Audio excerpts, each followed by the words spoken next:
करेंगे। आप अंतरिक्ष में कई एक्सपेरिमेंट कर रहे हैं। क्या कोई ऐसा एक्सपेरिमेंट है जो आने वाले समय में एग्रीकल्चर या हेल्थ सेक्टर को फायदा पहुंचाएगा? जी प्रधानमंत्री जी, मैं बहुत गर्व से कह सकता हूं कि पहली बार भारतीय वैज्ञानिकों ने 7 यूनिक एक्सपेरिमेंट्स डिज़ाइन किए जो कि मैं अपने साथ स्टेशन पे लेके आया हूं। और पहला एक्सपेरिमेंट जो मैं करने वाला हूं, जो कि आज ही के दिन में शेड्यूल्ड है, वो है स्टेम सेल्स के ऊपर। अंतरिक्ष में आने से क्या होता है कि ग्रेविटी चूंकि एब्सेंट होती है तो लोड खत्म हो जाता है, तो मसल लॉस होता है। तो जो मेरा एक्सपेरिमेंट है वो ये देख रहा है कि क्या कोई सप्लीमेंट दे के हम इस मसल लॉस को रोक सकते हैं या फिर डिले कर सकते हैं। इसका डायरेक्ट इम्प्लीकेशन धरती पे भी है कि जिन लोगों का मसल लॉस होता है ओल्ड एज की वजह से, तो उनके ऊपर ये सप्लीमेंट्स यूज़ किए जा सकते हैं। तो मुझे लगता है कि ये डेफिनेटली वहाँ यूज़ हो सकता है। साथ ही साथ जो दूसरा एक्सपेरिमेंट है वो माइक्रो एल्गी की ग्रोथ के ऊपर। ये माइक्रो एल्गी बहुत छोटे होते हैं लेकिन बहुत न्यूट्रिशियस होते हैं।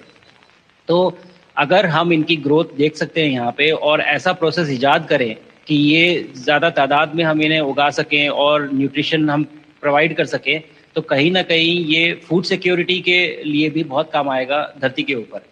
सबसे बड़ा एडवांटेज जो है स्पेस का वो ये है कि ये जो प्रोसेस है यहाँ पे बहुत जल्दी होते हैं, तो हमें महीनों तक या सालों तक वेट करने की जरूरत नहीं होती। तो इसलिए यहाँ के जो रिजल्ट चंद्रयान की सफलता के बाद देश के बच्चों में, युवाओं में विज्ञान को लेकर एक नई रुचि पैदा हुई।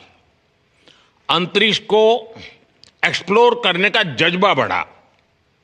अब आपकी ये ऐतिहासिक यात्रा उस संकल्प को और मजबूती दे रही है। आज बच्चे सिर्फ आसमान नहीं देखते, वे यह सोचते हैं मैं भी वहां पहुंच सकता हूं। यही सोच, यही भावना हमारे भविष्य के स्पेस मिशंस की असली बुनियाद है। आप भारत की युवा पीढ़ी को क्या मैसेज देंगे?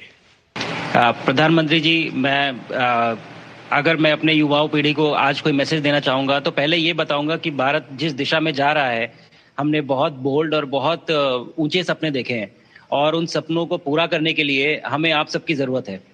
तो उस ज़रूरत को पूरा करने के लिए मैं ये कहूँगा कि सक्सेस का कोई एक रास्ता नहीं होता कि आप कभी कोई एक रास्ता लेता है, कोई दूसरा रास्ता लेता है। लेकिन एक चीज़ जो हर रास्ते में कॉमन होती है वो ये होती है कि आप कभी कोशिश मत छोड़िए, नेवर स्टॉप ट्राइंग।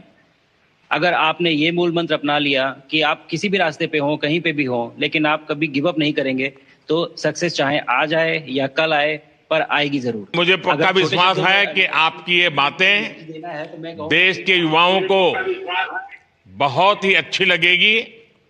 और आप तो मुझे भली भांति जानते हैं, जब भी किसी से बात होती है तो मैं होमवर्क जरूर देता हूं। हमें मिशन गगनयान को आगे बढ़ाना है, हमें अपना खुद का स्पेस स्टेशन बनाना है और चंद्रमा पर भारतीय एस्ट्रोनॉट की लैंडिंग भी करानी है। इन सारे मिशंस में आपके अनुभव बहुत काम आने वाले हैं। मुझे विश्वास है आप वहां अपने अनुभवों को जरूर रिकॉर्ड कर रहे होंगे। जी प्रधानमंत्री जी, बिल्कुल। ये पूरा मिशन की ट्रेनिंग लेने के दौरान और एक्सपीरियंस करने के दौरान जो मुझे लेसन्स मिले हैं, जो मुझे सीख मिली है, वो सब एक स्पॉन्ज की तरह मैं एब्जॉर्ब कर रहा हूँ। और मुझे यकीन है कि ये सारी चीज़ें बहुत वैल्यूएबल प्रूव होंगी, बहुत इम्पॉर्टेंट होंगी हमारे लिए जब मैं वापस आऊँगा और हम इन्हें इफेक्टिवली अपने मिशंस में इनके लेसन्स अप्लाई कर सकेंगे और जल्दी से जल्दी उन्हें पूरा कर सकेंगे। बिकॉज मेरे साथी जो मेरे साथ आए थे, कहीं ना कहीं उन्होंने भी मुझसे पूछा कि हम कब गगनयान पे जा सकते हैं, जो सुन के मुझे बहुत अच्छा लगा और मैंने बोला कि जल्दी ही। तो मुझे लगता है कि ये सपना बहुत जल्दी पूरा होगा और मेरी जो सीख मुझे यहाँ मिल रही है वो मैं वापस आके उसको अपने मिशन में पूरी तरह से 100% अप्लाई करके और उनको जल्दी से जल्दी पूरा करने की कोशिश करेंगे।